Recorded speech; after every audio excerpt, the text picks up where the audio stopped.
आ गया। और आज भी बंटवारे ये असली चीज नहीं बताते कि जीवात्मा परमात्मा से कब मिलेगी, कैसे बनेगा पहुंचे। तुम शरीर इंद्रियों के लिए बताते रहते हो और शरीर नाशवान है, जला दिया जाएगा और पूजा भी तुम्हारी यही रह जाएगी। ये तो पूजा तुम्हारे साथ जाने वाली नहीं है। जो आत्मा से आत्मिक पूजा करोगे वो तुम्हारे साथ जाएगी। तो क्या कह रहे हैं कि सत्संग करत बहुत दिन बीते, सत्संग करत बहुत दिन बीते, मन अब छोड़ पुरानी बान, मन अब छोड़ पुरानी बान। क्या कह रहे हैं? हमको सत्संग सुनाते सुनाते 60 वर्ष निकल गया और तुम्हारा सुनते सुनते निकल गया, लेकिन तुमने अपने मन की किसी गंदी आदत को एक भी आदत नहीं छोड़ पाई। बान माने आदत। मैं अब छोड़ पुरानी बान, पुरानी कोई भी आदत, गंदे खान पान, गंदे कर्मों वाली, गंदे सोच वाली आज तक तुमने नहीं छोड़ पाई है। तो मेरा इतने साल सुनाने का मतलब क्या निकला?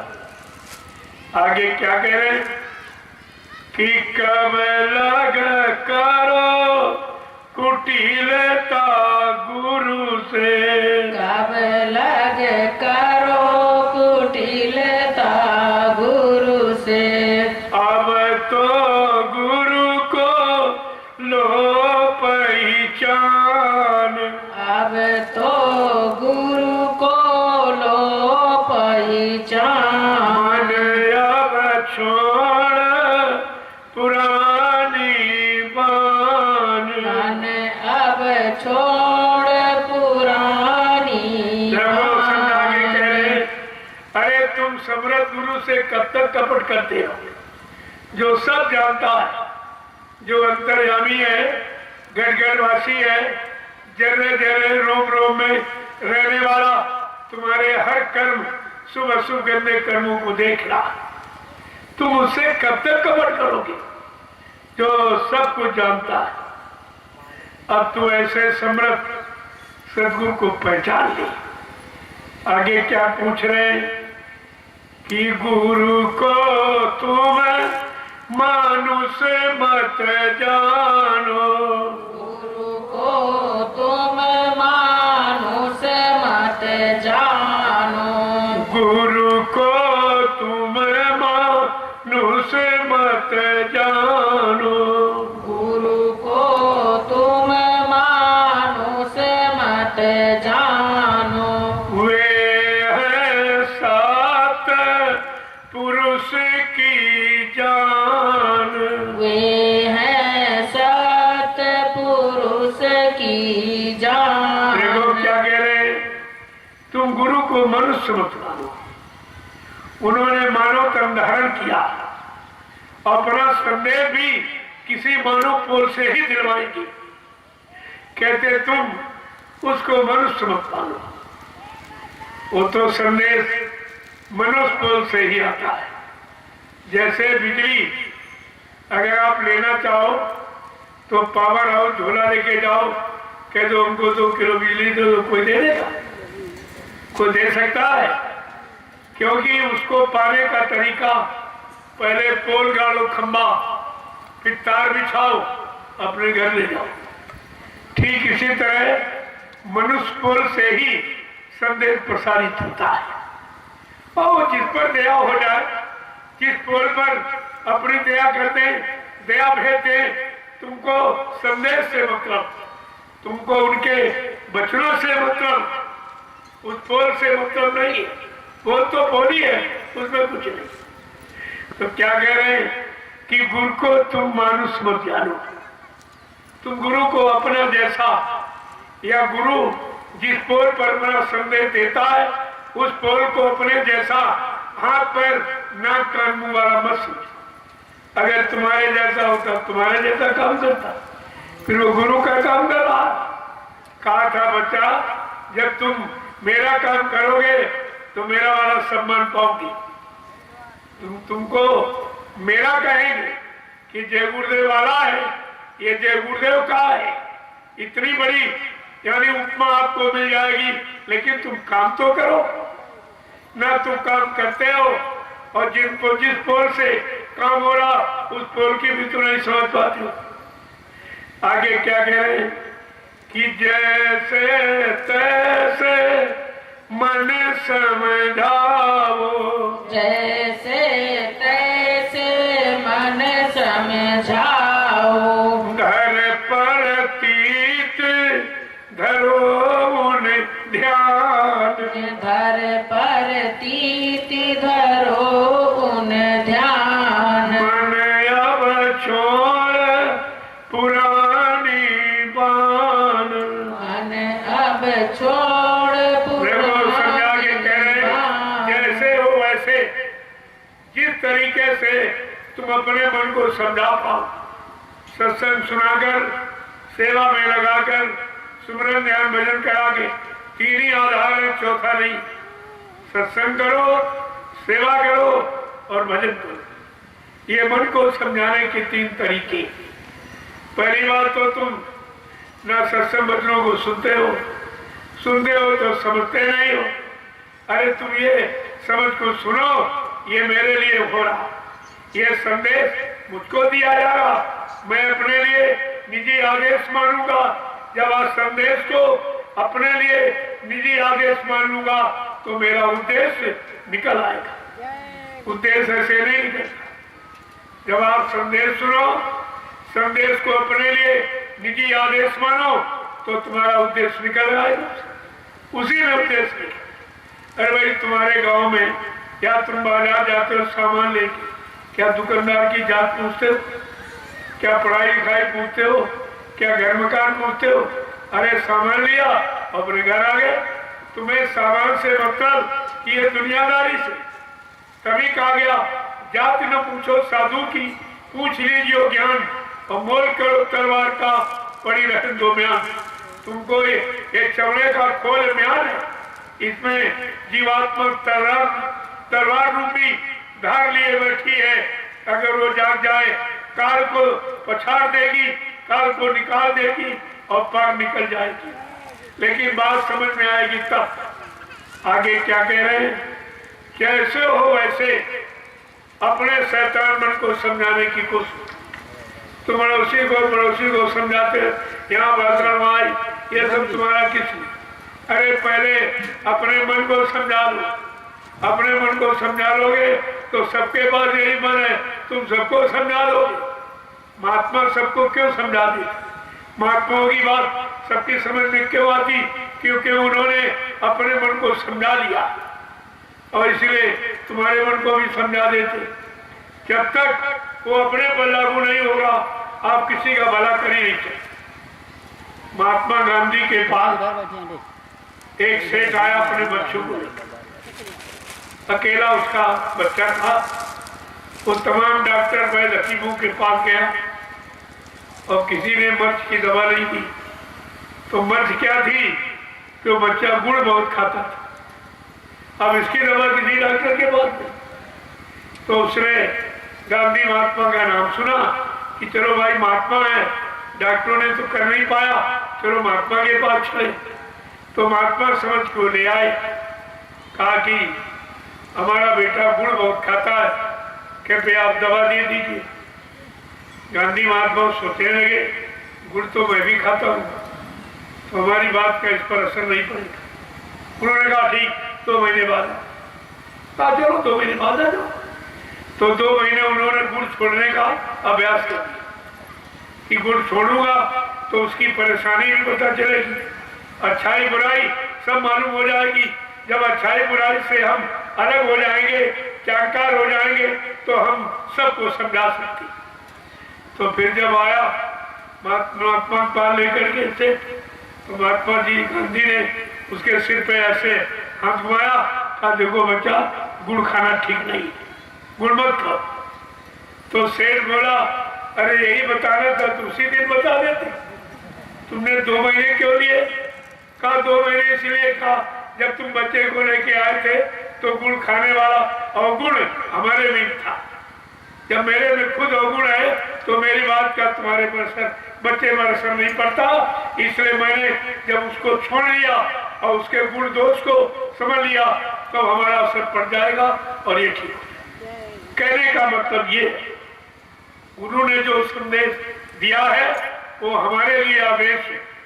हम जब निजी आदेश मानेंगे, अपने को उसके अनुसार चलाएंगे तो हमारे वचन वाणी का असर जीवों पर पड़ेगा, तब वो जीव सुने, ऐसे कोई सुनने वाला नहीं। आगे क्या कह रहे हैं कि दया मेहर से वचन सुनावे, दया मेहर से वचन सुनावे, वे है पूर्ण पुरुष अनाम, वे हैं पूर्ण पुरुष अनाम। अब मन छोड़ पुरानी बान, अब मन छोड़ कहते दया मेहर से। पुराना। यद्यप हम सब गंदे जीव वो दया मेहर के काबिल नहीं है, लेकिन जो दया का भंडार लेके आया है वो तो कितना भी गंदा जीव हो उसको भी साफ कर देंगे। उनके पास साबुन है नाम का साबुन लगाकर बिल्कुल साफ कर देंगे उससे। वैसे तो उन्होंने यहाँ तक कहा है जिस जीव पर हम बहुत खुश होते हैं, अपना अजीत मानते हैं, उस जीव पर मैं 3 तरह का साबुन लगाता हूँ, बीमारी का, गरीबी का और बदनामी का 3 तरह का साबुन लगाकर उसके सारे जन्मों की गंदगी को मैं साफ करके एक जन्म में ही उसको घर पहुंचा देता हूं।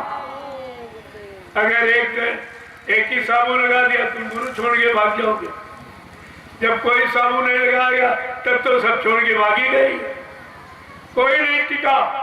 जबकि इनके मुताबिक गुरु काम करते रहे, इनके अनुसार चलते रहे, इनकी मानते रहे, इनको सब कुछ देते रहे, तब तो ये गुरु छोड़ के भागी गए। अगर ये साबुन लगा दिया जाए तो कोई नहीं टिकेगा, लेकिन धीरे धीरे का साबुन तो लगाना ही पड़ेगा, क्यों अगर गंदगी हटाना है तो साबुन तो लगाना ही पड़ेगा। और बड़ा कठिन, इसीलिए संत मत बड़ा कठिन, संत मत खाने की धारा चढ़े से उतरे पारा का ये तलवार की धार है, जो चढ़ेगा अपने घर पहुंचेगा, जो फिसल जाएगा काल माया के देश में चला जाएगा।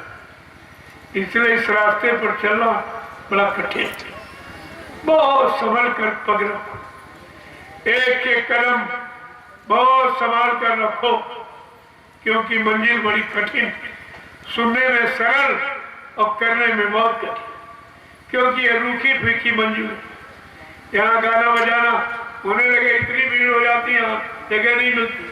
और जो तुम्हारी सच्चाई अच्छाई का है, प्रभु प्राप्ति का रास्ता, जीवात्मा को नरकों से बचाने का रास्ता, वो तो किसी की समझ में नहीं आ रहा। क्या इतने लोग हरिद्वार में रहते हैं? आप सोचिए जरा।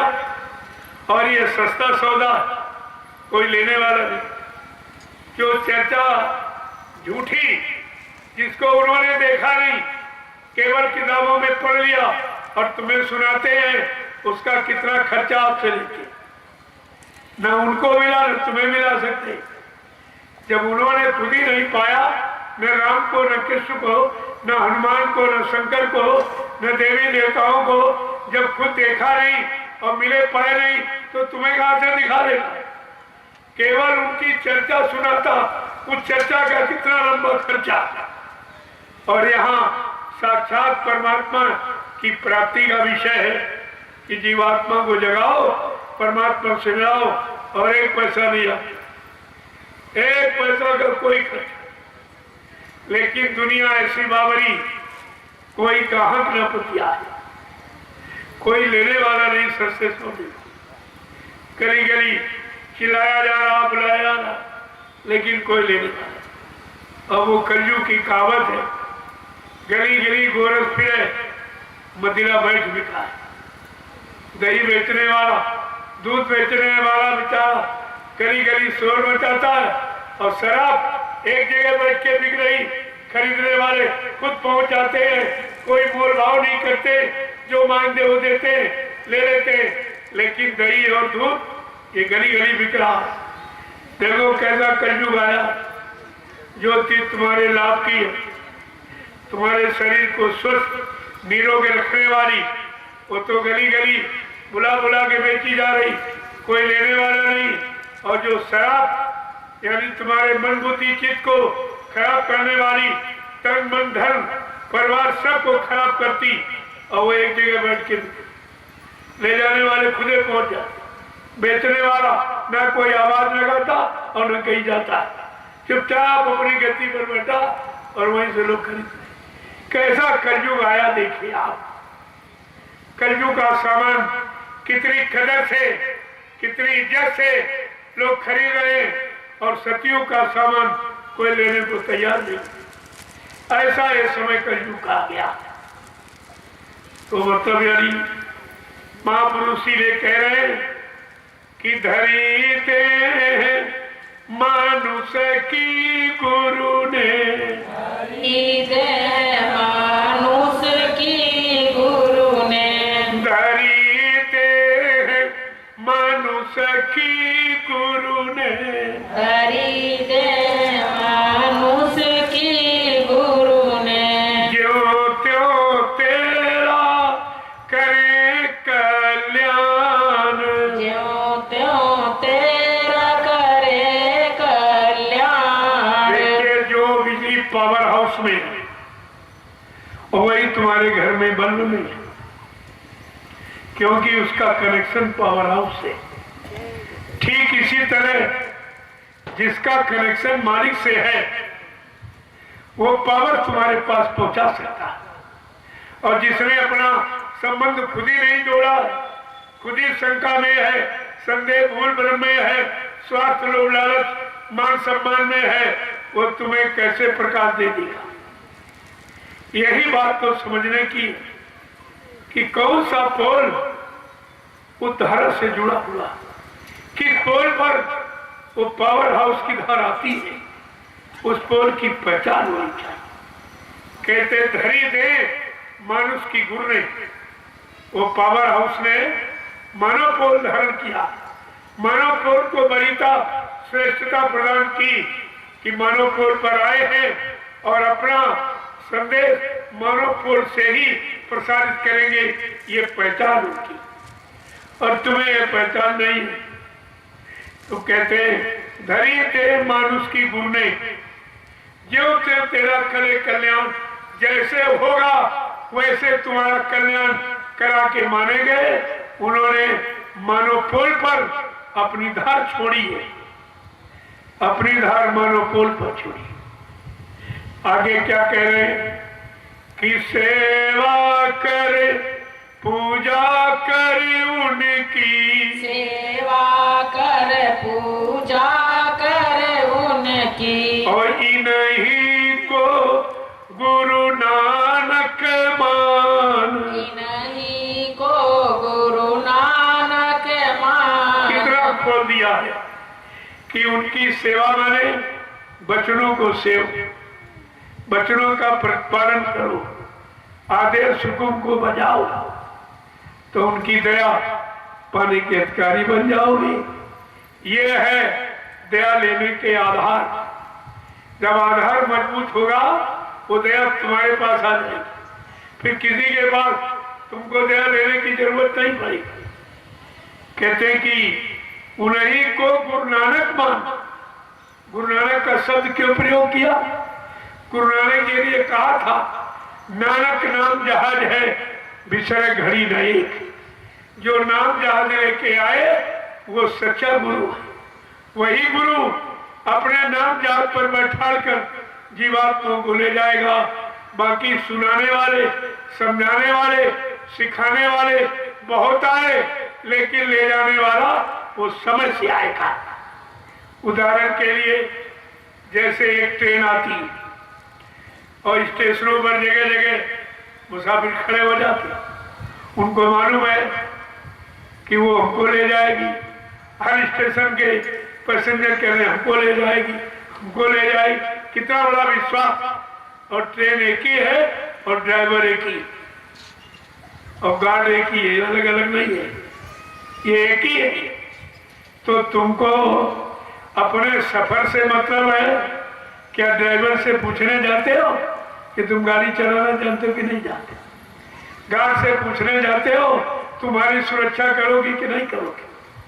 आप चुपचाप टिकट लिया, बैठ गए, आपको विश्वास है ये ट्रेन रोज जाती है, और तमाम लोग गए और पहुंच गए। उन्होंने बताया कि ये ट्रेन खड़ा टाइम से आएगी और पहुंचा देगी। तो संतों ने सबने आपको बताया कि जो नाम जहाज लेके आए वो समय का सच्चा सदगुरु होगा, और वही नाम जहाज पर बैठा कर इन जीवात्माओं को परमात्मा के पास पहुंचा सकता। बाकी लोग केवल बताएंगे, चिल्लाएंगे, रास्ता जिसने पढ़ा है पढ़ के सुना देगा, जिसने गा बजा के सुना है गा बजा के सुना देगा, और जिसने पाया है वो मिला देगा। अब आपको कौन सा चाहिए? गाने बजाने वाला, सुनाने वाला चाहिए कि ले जाने वाला, पहुंचाने वाला, मिलाने वाला चाहिए? ये तो निर्णय आप तक आपने अभी लिया ही नहीं। और क्या कह रहे हैं कि तेरा काम इन्हीं से होगा, तेरा काम इन्हीं से होगा।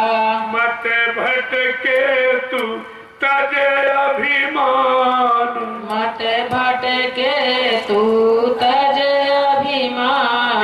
स्पष्ट कह दिया कि तुम्हारा काम उन्हीं से होगा जो नाम याद लेके आए।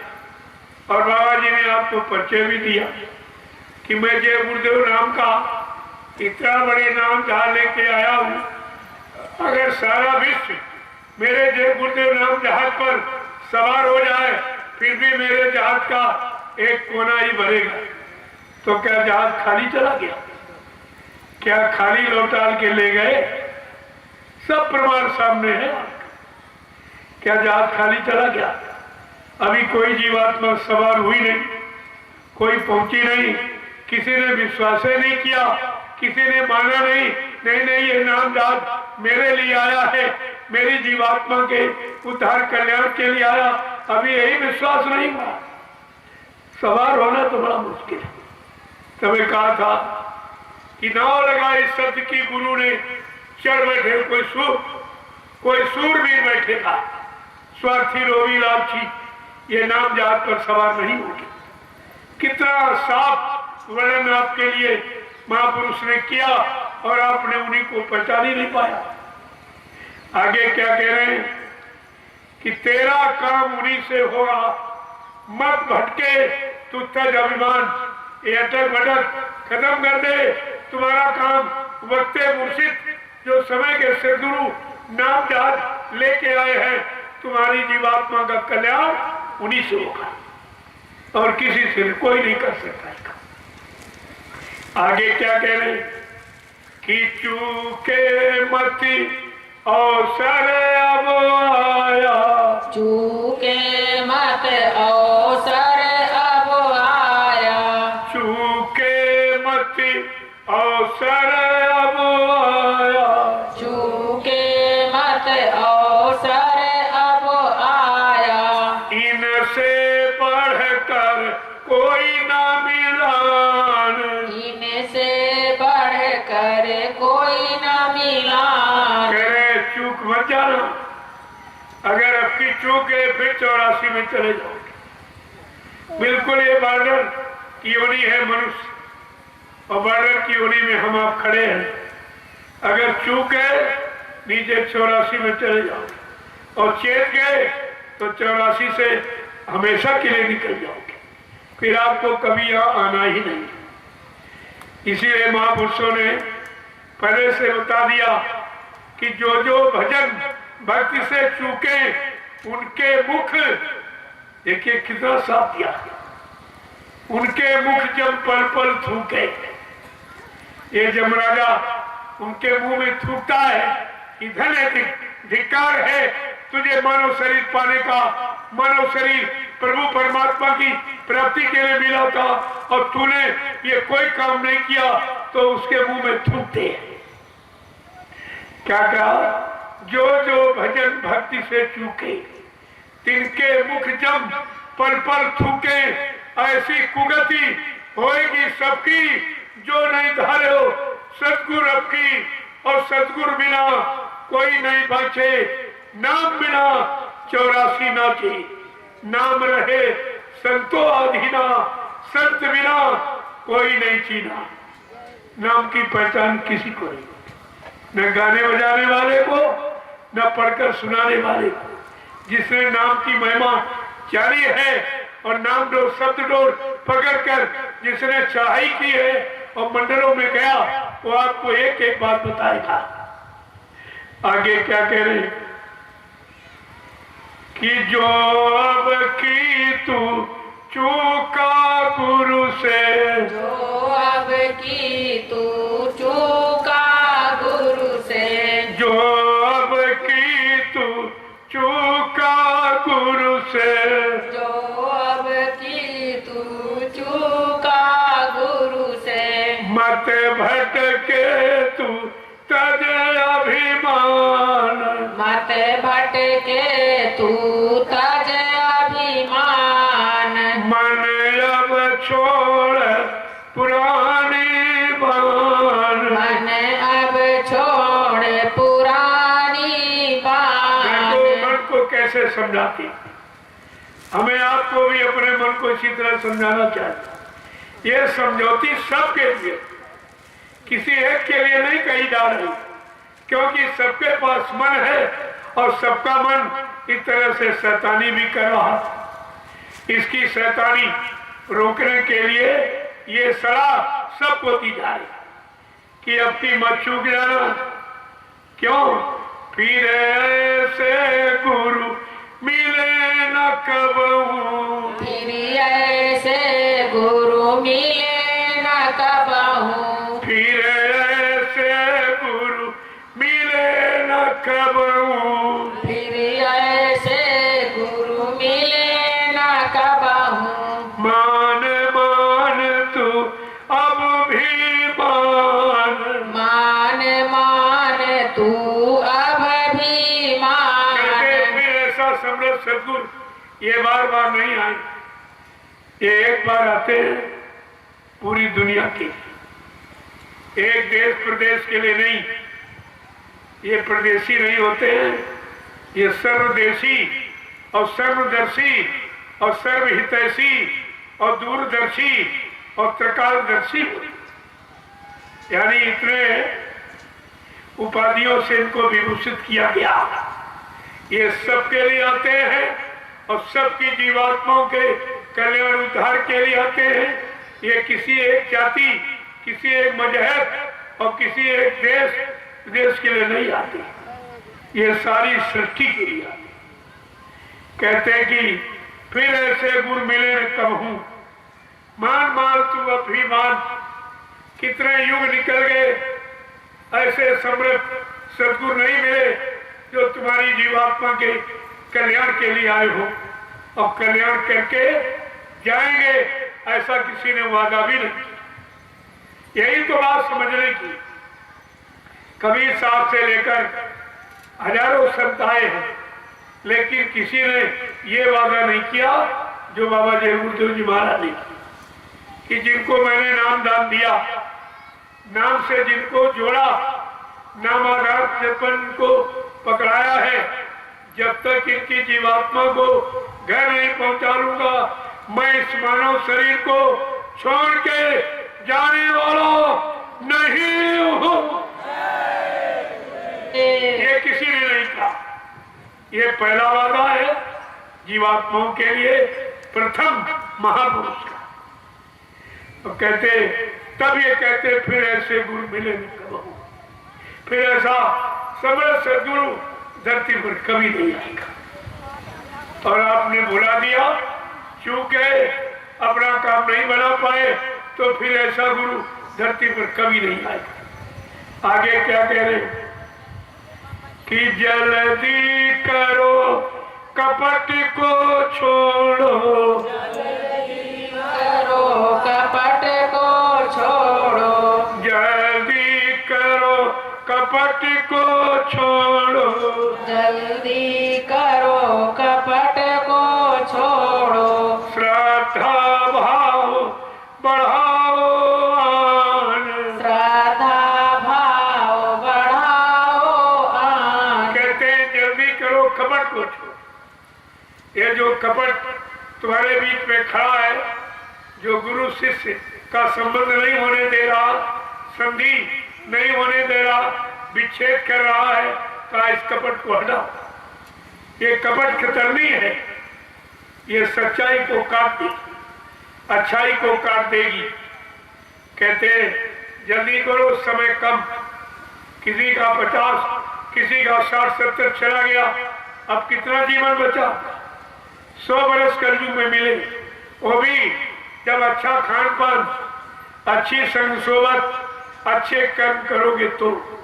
अगर बुरे खान पान, बुरी संग सोबत, बुरे कर्मों में फंस गए तो 50 में खेल खत्म। आप ये पूरा जीवन जी भी नहीं सकते। तो क्या कह रहे हैं? जल्दी करो कपट को छोड़ो और महापुरुषों में श्रद्धा सेवा भाव पैदा करो और अपना ये बिगड़ा काम युगों युगों का जीवात्मा का ये पूरा करा लो। आगे क्या कह रहे हैं? कीर्तन पर मन कहा न माने, इतने पर मन कहा न माने, इतने पर मन कहा न माने, इतने पर मन कहा न माने, तो फिर अपनी तू ही जान, तो फिर अपनी तू ही जान। देखो कितनी सरल भाषा का प्रयोग करते, बिना पढ़ा पढ़ जाता। कितनी सरल भाषा। क्या कह रहे? इतना समझाने पर, ये वचन सुनाने पर अगर फिर भी तुम्हारा शैतान मन नहीं मानता है तो फिर अब तुम अपनी जानो। अब तुम्हारा क्या होगा ये तुम खुद जानो। आगे क्या कह रहे?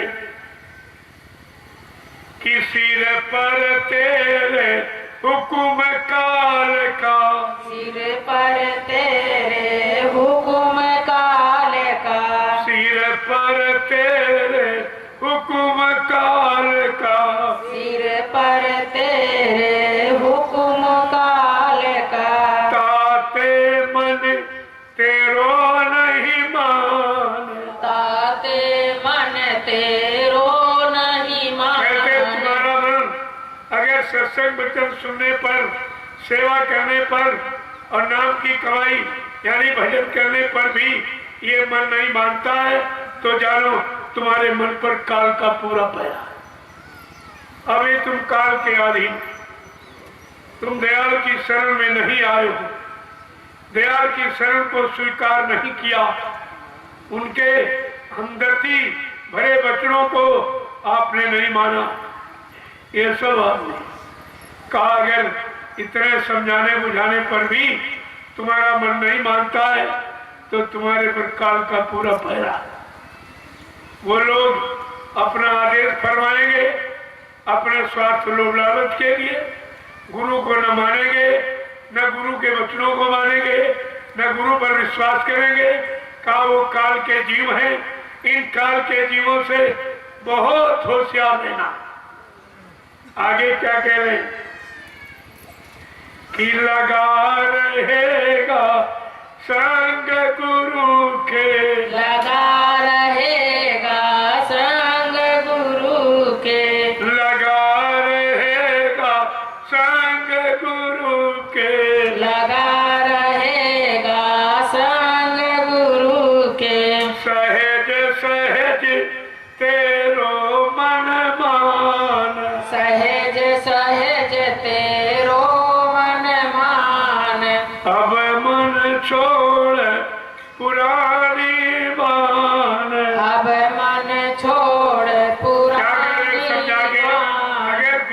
वचनों में लगा रहेगा, इसी तरह वचनों का पालन करता रहेगा, अपने जीवन का आधार बनाकर निकालता रहेगा, तो एक न एक दिन तेरा शैतान मन अवश्य मान जाएगा और तुम्हारे पास अपने मन को मनाने समझाने का कोई तरीका नहीं। आपने गाना बजाना सुनाया, मन माना, इतनी पूजा पाठ की, मन माना, गंगा जमुना नहाए, मन की गंदगी उतरी, ये तो कोई काम तुम्हारा नहीं। ये पूजा पाठ तुम्हारा व्यर्थ में चला गया। जब कोई काम ही नहीं हुआ, कोई गंदगी नहीं उतरी, कोई अच्छाई आई नहीं, मन अच्छा बना नहीं, तो ये पूजा पाठ और तीर्थ व्रत और हंस जमन तक ये करने का मतलब क्या निकला? क्या मतलब निकला? इसलिए कलयुग में मना किया गया, क्योंकि कलयुग का जीव गंदा, तन भी गंदा, मन भी गंदा, इंद्रियां गंदी, खान पान गंदा, देखना सुनना, उठना बैठना, बोलना चालना, सोचना समझना, करना कराना सब गंदा। जब सब कुछ गंदा हो गया और गंदगी में कोई पूजा नहीं स्वीकार हो, आप जो पत्थर पूजा करते हो वो भी नहा धोके करते हो, वो भी सफाई में करते हो। जब पूजा करने जाते हो तो नहा धोके जाते हो और गंदगी तो अंदर डाले हो, वहां तुमने कौन सी सफाई की? मुर्गे का मांस तुमने डाला, मछली तुमने खाई, अंडा तुमने खाया, बकरा तुमने खाया, शराब तुमने पी, झूठ तुम बोले, छल कपट तुमने किया। एक तरह की गंदगी, हजारों किस्म की गंदगी और भर करके अंदर और बाहर पूजा करने जाते, तो कौन तुम्हारी पूजा स्वीकार करेगा? क्या गंदगी में कोई बंदगी स्वीकार होती? जब बंदगी नहीं तो जिंदगी नहीं। ये गंदगी ने बंदगी और जिंदगी सब खराब कर दी और आप इस गंदगी को अभी तक समझ नहीं पाए और इसके बारे में कोई नहीं कहे। इस गंदगी के बारे में न मंदिर बोलता, न मस्जिद बोलती, न गिरजाघर गुरुद्वारा कुछ कहता, न धर्मस्थल कुछ नहीं कहता। कोई नहीं कहता कि ये गंदा है, ये गंदा है, गंदगी मत करो, नहीं कोई बंदगी स्वीकार नहीं होगी, जिंदगी बगैर बंदगी के अधूरी रह जाएगी। ये बात कोई नहीं बताता। और कितने दिन सुनते सुनते कथा वार्ता होगी, किसी ने तुम्हारी जीवन कथा बताई है?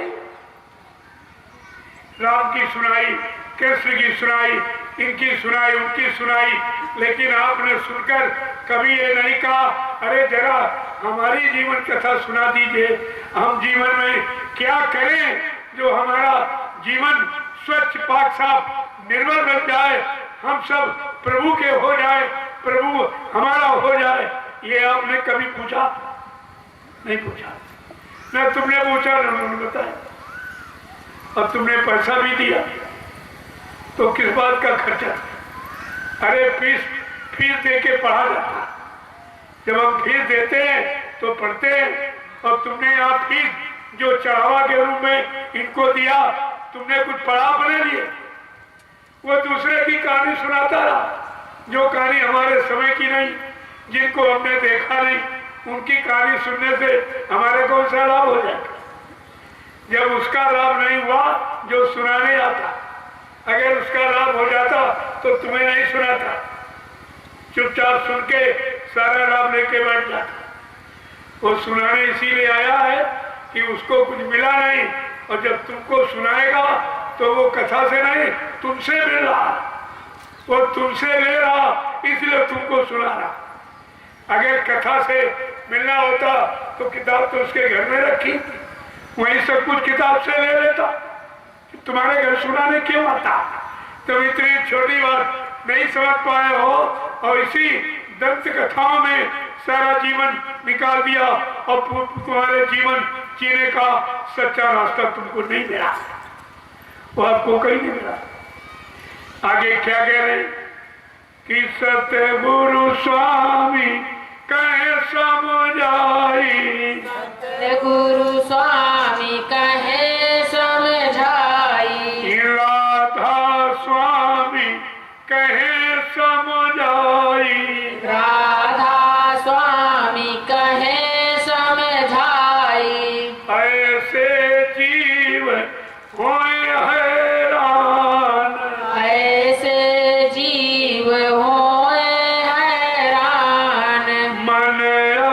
छोड़ पुरानी बान। मन अब छोड़ पुरानी कहते हैं वो सच्चा सतगुरु आया।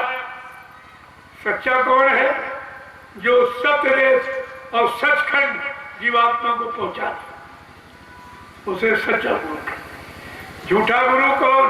जो यही भरमाए, यही भटकाए, यही की बात बताए, यही की रहने की युक्ति सिखाए, वो झूठा गुरु।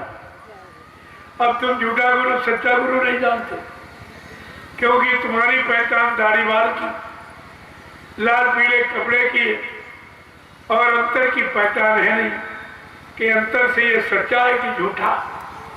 इसने कुछ पाया है कि केवल पढ़ के सुना रहा। आपने कभी इस पर विचार किया? अगर उनके पास कुछ होता तो तुमको क्यों सुनाती? अगर किताब से महात्मा बन जाए लोग तो घर में किताब पढ़ने महात्मा बन जाए। किताब उनके पास सब कुछ पा रहे, फिर वो किताब दूसरों को क्यों सुनाता? दूसरों से कुछ लेने की, इसका मतलब साफ है कि किताब से नहीं मिला, अब किताब दूसरों को सुनाएगा और तुमसे लेगा। अब किताब पर विश्वास नहीं है, तुम पर विश्वास है। जिसको खुद ही किताब पर विश्वास नहीं, वो तुम उस पर विश्वास करके कौन सा लाभ प्राप्त करोगे? जरा इस पर आपको चाहिए। हरिद्वार, यहाँ हरि का द्वार माने दरवाजा। तुम्हें पता लगाना चाहिए कि हरिद्वार है कहाँ। ये जमीन पर है कि तुम्हारे शरीर में? ये हरिद्वार जहाँ पर महिलाएं मेहंदी लगाती हैं, पुरुष चंदन लगाता है, ये हरिद्वार है। यहीं से हरि प्रभु को पाने का रास्ता जाता। दरवाजा ये है, तुम इधर हरिद्वार बता रहे हो। यहाँ है, वहाँ है, वहाँ है, और है तुम्हारे अंदर हरिद्वार। हरि माने भगवान को पाने का दरवाजा।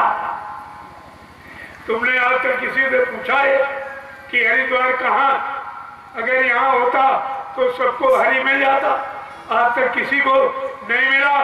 देहरादून घूमा, पौड़ी गया, गंगा स्नान किया, सब जगह ढूंढा, लेकिन हरि कहीं नहीं मिला। कहीं हरि नहीं मिला। सब जगह मिला तो पानी पत्थर मिला, यानी जड़ मिला, चेतन कहीं मिला ही नहीं।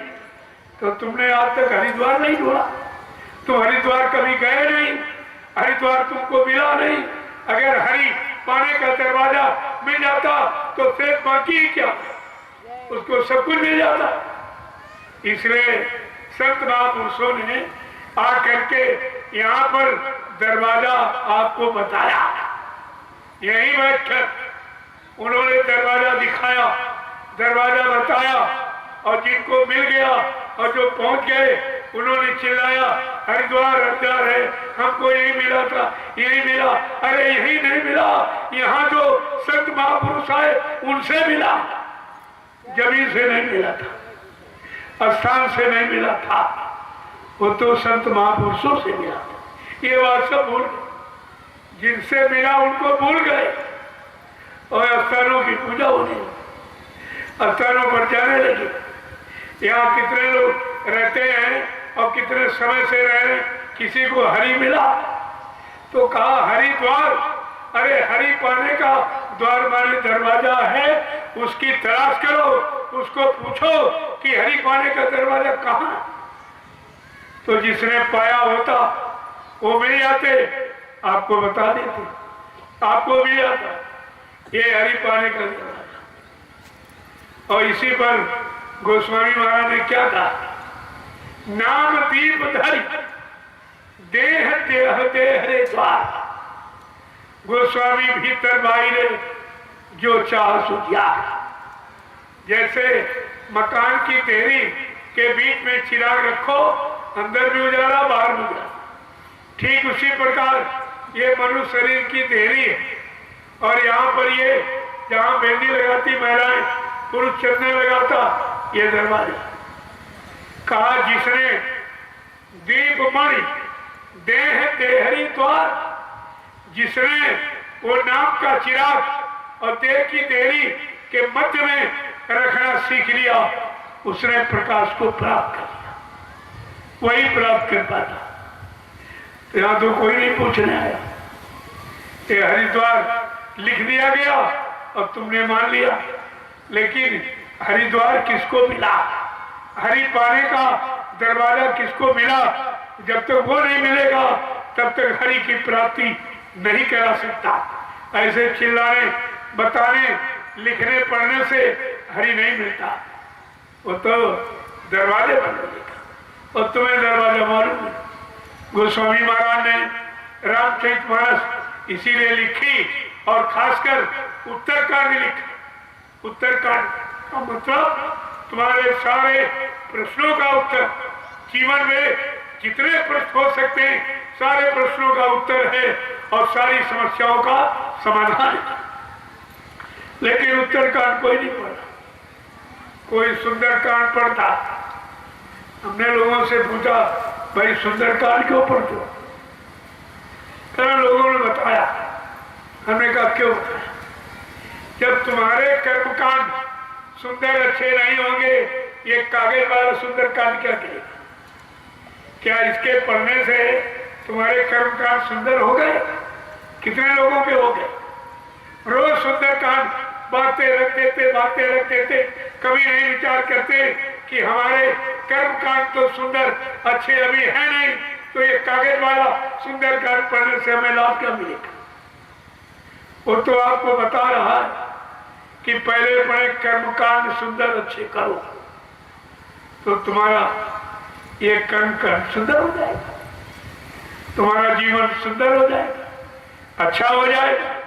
लेकिन करोगे नहीं तो कुछ नहीं। सुनने सुनाने, पढ़ने पढ़ाने से काम हो गया होता तो सब लोग उसी में कितने युगों से जुटे पड़े हो, और आज तक किसी का नहीं हुआ, किसी का नहीं हुआ। किसी ने नहीं बताया कि हमको हरिद्वार मिल गया, हरि का दरवाजा मिल गया, अब हरि को प्राप्त कर लेंगे। जब दरवाजा मिल गया तो उनके घर जरूर चले जाएंगे, जब तक दरवाजा नहीं मिलेगा आप घर कैसे? तो हरिद्वार ये संकेत कर रहा कि हरि पाने का द्वार है, ऐसा नहीं कि नहीं है। लेकिन उन संत महापुरुषों की तलाश करो जिन्होंने हरिद्वार अपना खोला है और पाया है, और हरिद्वार पर हरि को पाया है। जब वो मिल जाएंगे तुम्हारा वे हरि का द्वार खोल देंगे। ये तो आप किसी से पूछते नहीं, न ये जानने की कोशिश करते, क्योंकि तुम्हारे अंदर पाने की लगन नहीं, केवल सुनने की, जानने की, घूमने की लगन। कितने लोग घूम के लौट गए, हरिद्वार मिला, और कितने यहाँ रह रहे उनको हरिद्वार मिला। यही तो बात जानने और समझने की, ना ये कोई जनाता है ना कोई बताता, और सब बेचारे इस धरती पर पड़े हैं कि हरिद्वार में रहेंगे तो हरि के पास पहुंचे। इतनी विचारों में बहन, इतनी इनके अंदर शंका संदेह भूल भ्रम हरिद्वार के नाम पर हो गई, और आज भी बेचारे ऐसे खाली मर के चले जा रहे हैं। हरिद्वार में रहकर भी हरिद्वार नहीं पाते, हरि का दरवाजा नहीं पाते, हरि से मिल नहीं पाते, हरि के पास पहुंच नहीं पाते। कितने अफसोस की बात, आपको इस पर विचार करना चाहिए। मैं तो वही चीज आपके सामने लेके आया हूं जो तुमने न कभी सुनी है और न पढ़ी है, और न किसी ने आपको सुनाया, और न ही आपको कोई दे भी सकता। ये इतनी बड़ी चीज है। आज की तारीख नोट कर, जो आज का संदेश आपको मिला है, यह न कोई दे रहा है न कोई दे सकता, और न पहले किसी ने दिया। अगर कभी आपको सुनने का अवसर मिला होगा तो मथुरा दरबार में, और ये कहीं नहीं, वो मथुरा दरबार। और यहाँ कहीं किसी ने सुनाया नहीं, कोई पहचान ही नहीं पाए। यद्यप जगह जगह कार्यक्रम जैसे आप क्या हो रहे, मेरा ये 5वां कार्यक्रम हरिद्वार जिले में, कोई मैं गया नहीं हूँ।